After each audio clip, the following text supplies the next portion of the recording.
Good morning, boys. We need to finish up with chapter 12. So we're going to do that today. We're going to look at the last three mini chapters of chapter 12. And the first one of those three is Craig in Love. Um, so far in Snowman's past as Jimmy, he has never actually met Oryx up until this point. And after a few days, remember he's taken the job with with uh, with Craig's company, and now he works for them.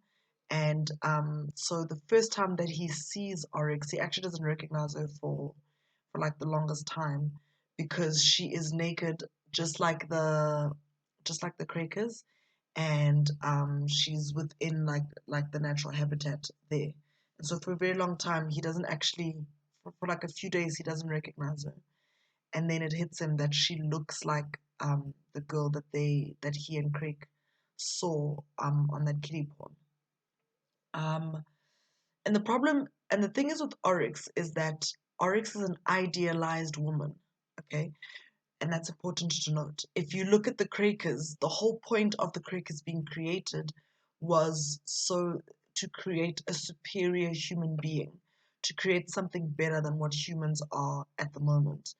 And the fact that she kind of blended in with them also shows that when Craig designed the Quakers, he had sort of her in mind.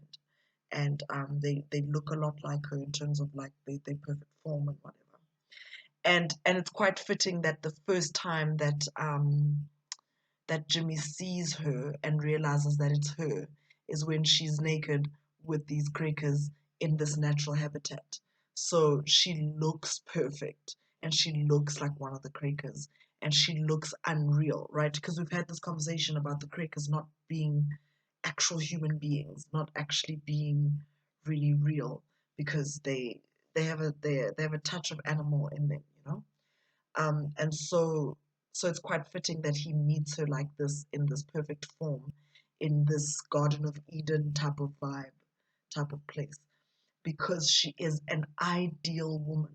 So if you think about an ideal woman, we're gonna talk about an ideal woman because you're all boys, and I'm a girl, so I would have an ideal man.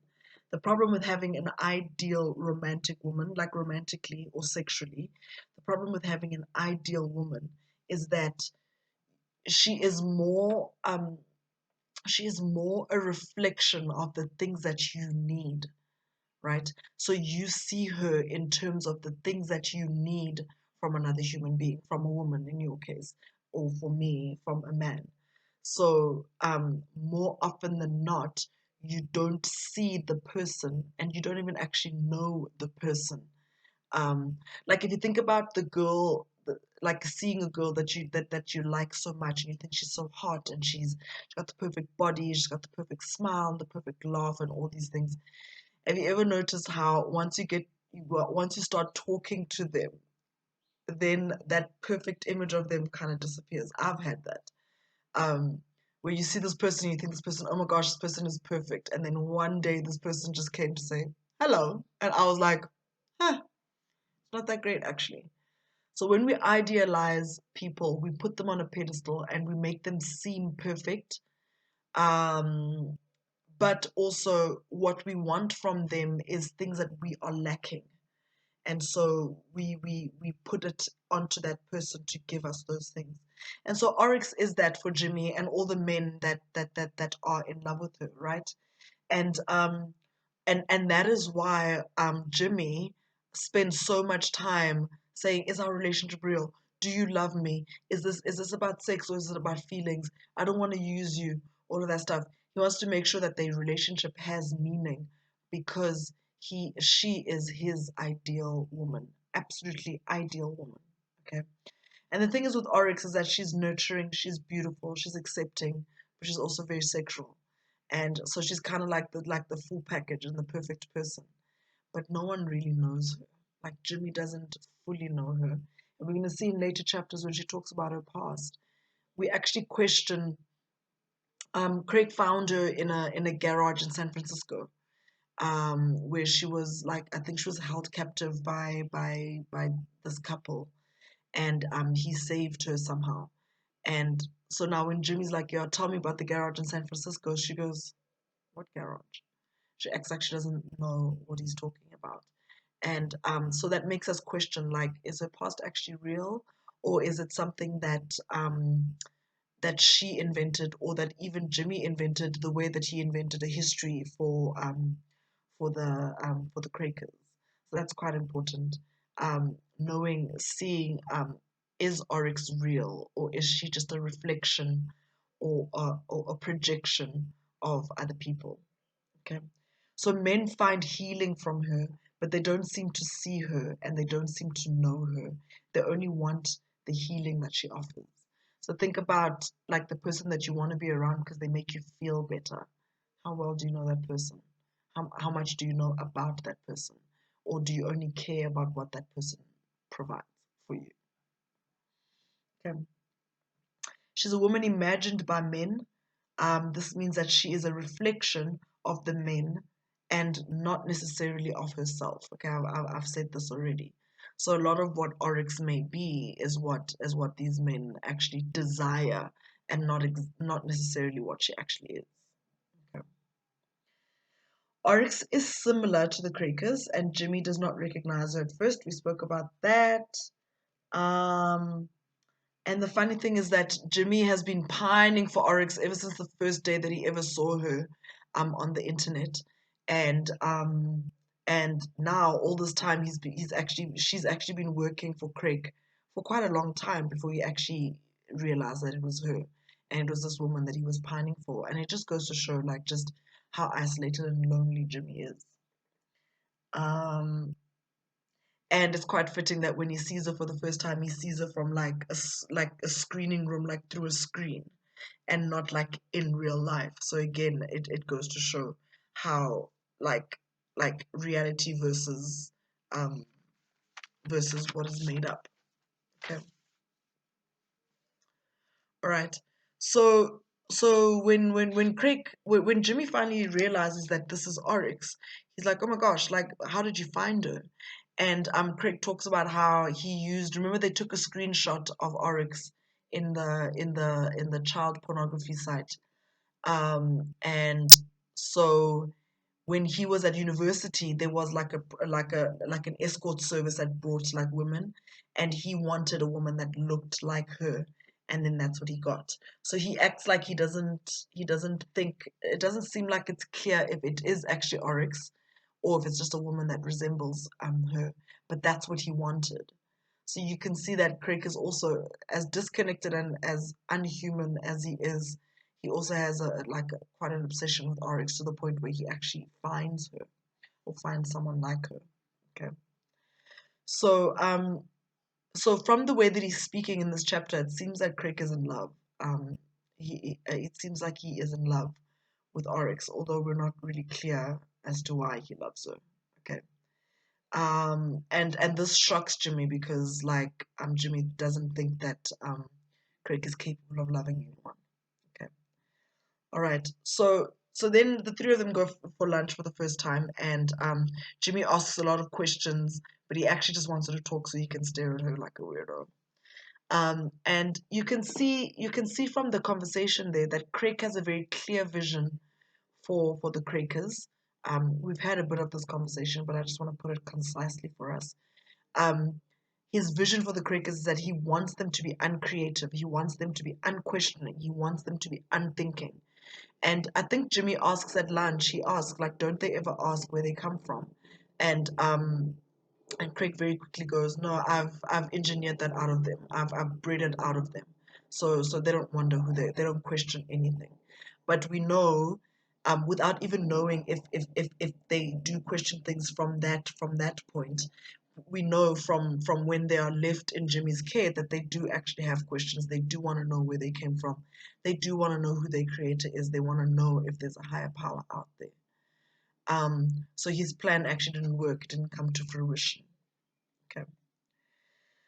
Oryx seems to admire Craig's power and admire his ability, and I must say, there's a part of me that agrees. Like, there's something to be said about someone who can distance himself from certain feelings, and I think it's because I'm super emotional, and like I will emotionally freak out at things. So I always admire people who are able to stay cool and stay calm, although it can be annoying sometimes. But Oryx really admires Craig for his ability to just be detached, and his power and his control.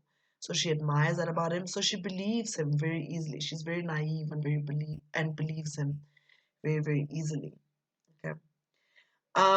So Jimmy tries to be loyal to Oryx because he knows that Oryx and Craig are having an affair. So he doesn't pursue her at all, but she seduces him. Um, she goes and gets her man, but she kind of carries on with both of them, and we learn that there's no intimacy between Craig and without being too explicit. There's no intimacy between Craig, Oryx, and Craig, and but there is a bit of passion between her and Jimmy, between Oryx and Jimmy, and that even in his sex life, not Oryx, Craig is very clinical and very mechanical. In the same way that Sheldon, has coitus with Amy once a year on her birthday, and he actually thinks that it's a disgusting thing that's like beneath him. Um, so But I think that as much as Oryx likes and admires Craig's detachment, she also goes to Jimmy because he's got an emotional capacity to him. Okay. So Oryx, without knowing, is being used to distribute the Bly Plus pills, and she thinks it's because she's got connections at sex clinics and whorehouses because that's how she worked all the time. So she may have connections in all those places. She thinks that that's why, and she doesn't know that like she's actually being used to distribute this virus. Okay, and Jimmy is being used to advertise the virus. So both of them are complicit. Craig, Oryx doesn't know though. Okay. Um, yeah, so I'm repeating myself. We wonder how much of Oryx's past is actually made up by Jimmy and how much of it is actually even made up by Oryx because, she acts like, and we don't know how much of it is actually Oryx being, you remember what we spoke about, like when you've had a difficult upbringing, and even Trevor Noah speaks about this, um, you kind of see it at, well, that's how I was raised, that's how it was. Like, I'm not sad about it. I don't feel bad about it. That's just how my life turned out. Um, we don't know if that's the case or if she's actually just like making up and reinventing herself in order not to face what actually happened in her past. Like there's a lot of mystery around her, and I think that's what makes her captivating and interesting for Jimmy and the men in her life. Actually, is the fact that she has so many secrets and she's mysterious, and we don't quite know her history in full. Okay. And maybe by making up new stories about herself, she's like taking away the pain in her life, you know.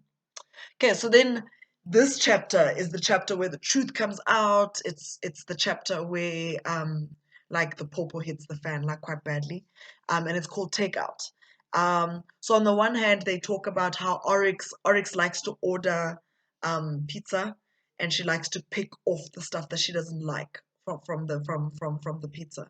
And that's because having coming from poverty and being hungry and all of that and having to give her body in order to eat, she just likes having that control of like just throwing away food because she can. Um, there's that implication, and that's why this chapter is called Takeout. But it's also called Takeout because of all the murders that take place. Okay, 3 staff members get murdered. Craig dies in this chapter, and Oryx also dies in this chapter. That's the relevance of the name. Like people are taken out. Um, and again, we see Snowman feeling like a frustration. He should have seen this coming. Why didn't he see it? He should have done more. He shouldn't have let Oryx leave for that final trip that she went overseas for.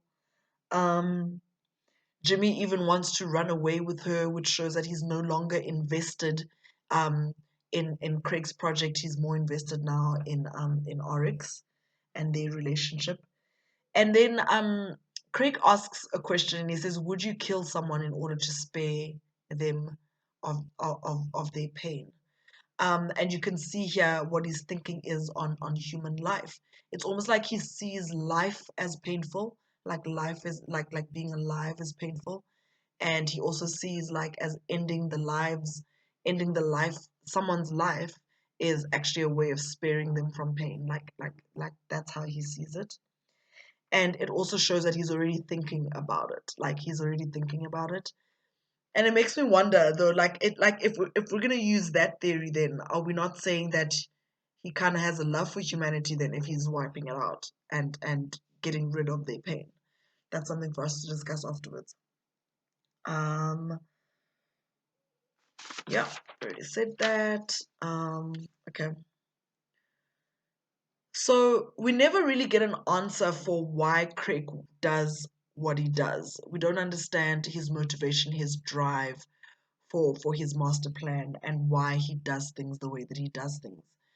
We don't know if it's because he experienced maybe some kind of trauma when he was younger, or maybe just maybe he was just born like that. He was born to be messed up, you know. So that question isn't quite answered.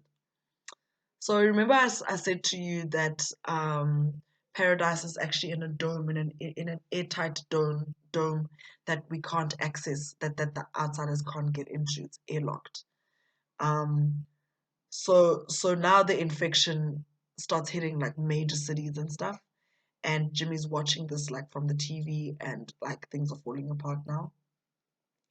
And Craig isn't there, and Oryx isn't there because they were on the trip. Um, so actually, you remember the pill was supposed to be a sterilizer, like, and people didn't know that it was a sterilizer, but now we actually realize that he was sterilizing humanity by killing humanity. Like, it was just a lot more extreme than what we thought. Um, and then Craig comes home, gets to the entrance of the airlock, which is like the inner sanctuary of this place, and he's drunk and he's being sarcastic. He's like, "Yo, let me in." And Jimmy asks about the pills, and he's been asking about these pills, and now with everyone dying, he's like, "Hey."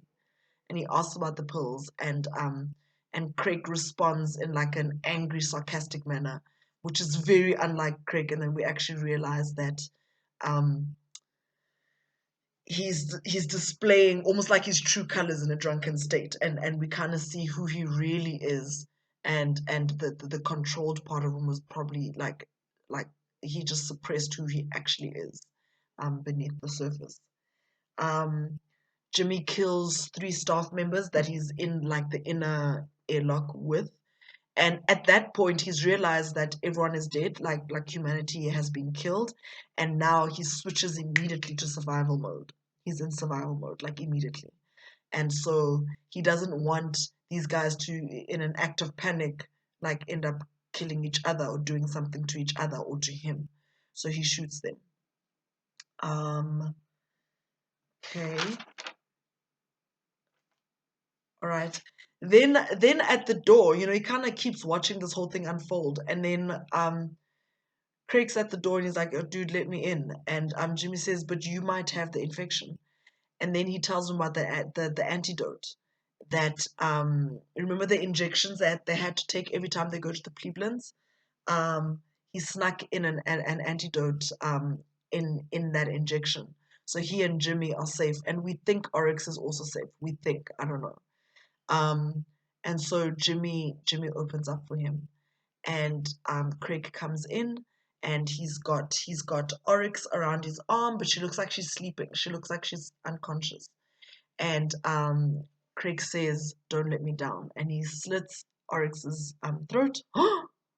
And it's almost like a plan. It's like he planned it to be like this. So he kills Oryx right in front of Jimmy. So Jimmy, without even thinking, shoots Craig. And so you can see like his power, Craig's power just extended to this point, to this very point. And maybe by him giving himself an antidote, maybe he hoped on some level that Jimmy would sort of not not kill him, and they'd probably end up together or something, like end up being the only humans. um left on Earth. But Jimmy kills him immediately, and so that was his plan. He shoots Oryx, and he slits Oryx's throat, and it's quite a savage way to kill someone. Um, kills Oryx, and Jimmy shoots him, and that is how um like Oryx and Craig actually die. And that's how that story ends between the two of them. And that is how Jimmy ended up living. And he knew actually from when he picked up the gun and he started shooting those other workers, he knew that Craig had said to him just earlier, he had said to him, look after the Quakers. If anything happens in the world or to me, then you need to look after the Quakers. And he gets immediately into that mode. And and yeah, and so that's how he ends up looking out for them. So yeah, that's as far as we're gonna go today. We'll discuss at the end of this video. Have a good day, boys.